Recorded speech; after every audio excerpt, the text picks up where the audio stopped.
Anak Nongkrong finally seri seru produksi MGM hadir kembali dengan musim keduanya di tahun 2023 ini, yaitu From, yang mengisahkan sekelompok besar orang yang terjebak di sebuah hutan di mana mereka tak bisa keluar dari sana dan harus menghadapi makhluk yang akan mencabik-cabik mereka di kala malam telah tiba. Sejauh ini From telah menyelesaikan 3 episode dan masih akan tetap berlanjut. Di ending musim From sebelumnya, Jim, Jet, dan anggota koloni seakan diberikan harapan ketika mereka berhasil menghidupkan alat komunikasi walkie-talkie untuk menghubungi seseorang. Begitu juga dengan Boy dan Sarah yang menemukan mercusuar dan menyiratkan jika mereka mungkin berada di sebuah pulau.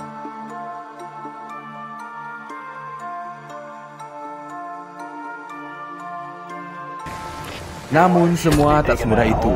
Orang yang berbicara dengan Jim mengatakan jika Tabitha tak seharusnya menggali terlalu dalam. Badai tiba-tiba datang, seakan ada yang mengatur semua itu untuk menyulitkan mereka. Begitu juga dengan Boyd yang malah terjebak dalam sebuah lubang ketika ia masuk ke dalam pohon sesuai arahan Sarah dan anak berbaju putih. Masalah kembali datang ketika sebuah bus berhenti di depan restoran dan membawa cukup banyak orang yang akan terjebak di sana. Benarkah bahwa mereka mengalami koma seperti yang Boyd yakini dan Martin katakan jika Abby mungkin saja benar kalau mereka sesungguhnya sedang bermimpi?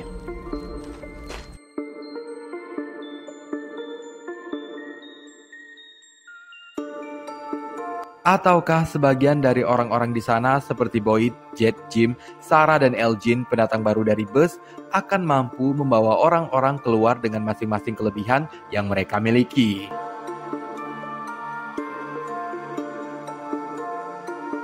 Dan di episode perdana musim kedua ini kita bisa berteori melalui perjalanan Victor dan Tabitha bahwa mereka bisa mengurung makhluk di sebuah tempat hingga membuat makhluk-makhluk tersebut tak bisa keluar saat malam.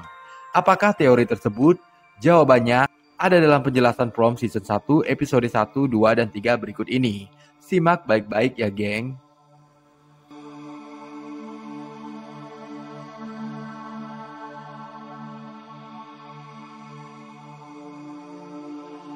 Salah satu penumpang dari bus yaitu Elgin terbangun dari mimpinya dan ia meminta bus untuk berhenti. Musik yang ia dengarkan dari headsetnya sama dengan musik yang terdengar dari radio di restoran. Menandakan bahwa ia telah terhubung. Meskipun pada awalnya menimbulkan keributan di bus, namun mereka tetap berhenti karena Elgin muntah dan memaksa sopir untuk berhenti di restoran. Elgin sepertinya mendapatkan semacam visi dan mimpinya tentang kota tersebut.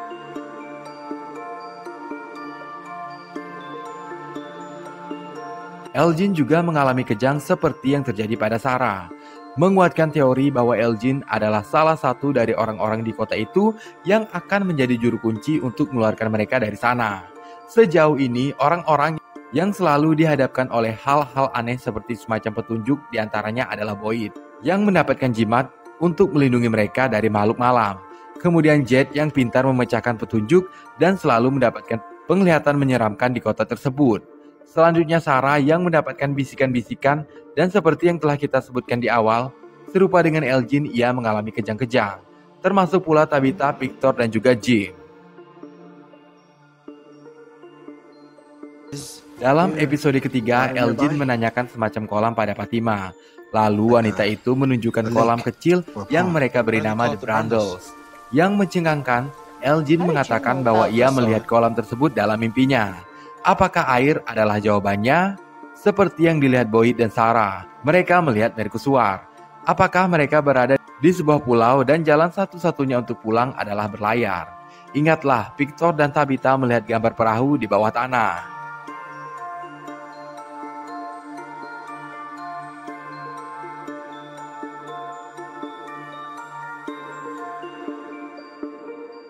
Anak Nongkrong, dalam ending season pertama From, Sarah menyuruh Boyd untuk masuk ke dalam pohon seperti arahan anak berbaju putih. Namun setelah masuk, ia hanya terjebak di sebuah tempat seperti sumur dan tak ada Sarah yang menyusul.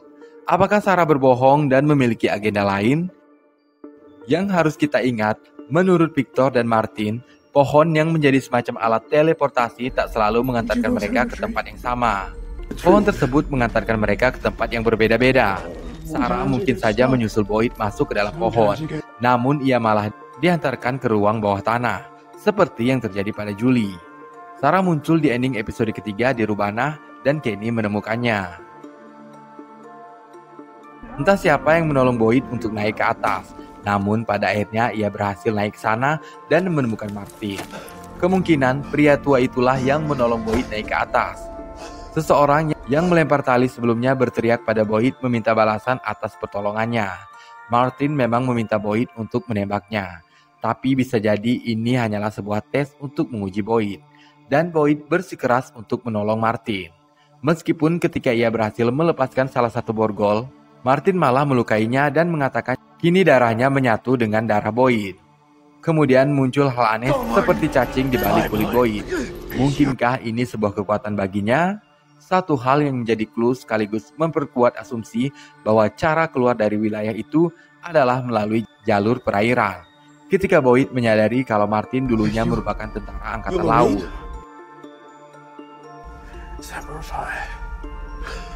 No, me, I help you.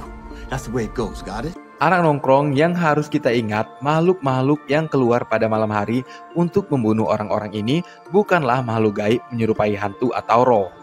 Ini terbukti ketika mereka ditembak, memberi efek dan dapat mengenai mereka, meskipun tak cukup kuat untuk membunuh makhluk-makhluk ini.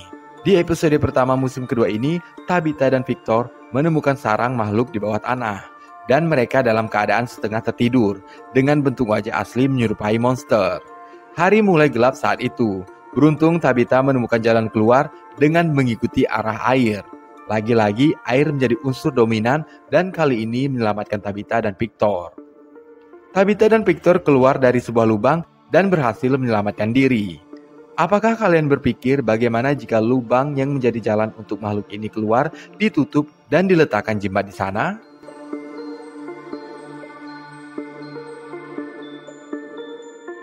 Di episode kedua, Mary mengatakan pada Christy bahwa jarak tempat tinggal Christy dengan tempat ini hanya memakan waktu sekitar 2 jam. Ia heran mengapa Christy menghilang dan tak memberi kabar padanya. Dari sini kita bisa menarik kesimpulan bahwa kemungkinan orang-orang yang ditarik masuk ke wilayah ini tidak benar-benar random, namun ada alasan khusus seperti yang dikatakan Fatima, bahwa tempat ini seperti menarik mereka. Dan jika kita perhatikan, orang-orang yang berada di sini terdiri dari berbagai ras seperti Kenny dan Fatima yang merupakan orang Asia. Mereka juga memiliki orang-orang profesional seperti Christy si dokter, Mary perawat, Boyd polisi, dan Jim seorang ahli konstruksi. Mereka seperti sengaja digabungkan di sana hanya untuk diawasi dan bahkan mungkin dipelajari. Mereka seperti sedang berada di ruang simulasi.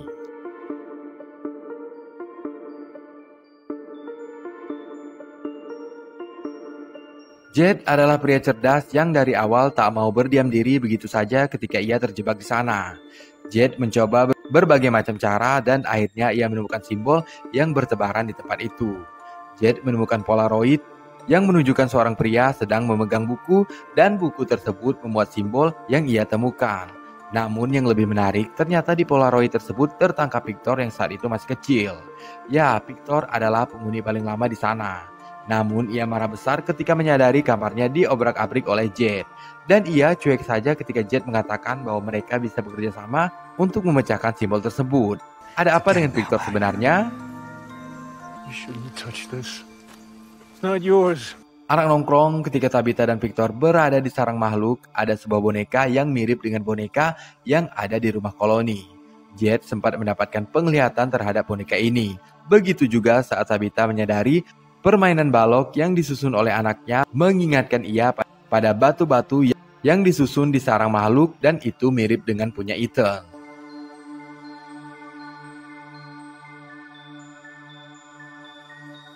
Ketika Julie menanyakan mengapa ia ketakutan, Tabitha bercerita bahwa dulu ketika anaknya meninggal, ia merasa masih sering melihat bayangan anaknya dan itu membuatnya damai. Namun berbeda ketika ia melihat 2 gadis kecil yang menyeramkan.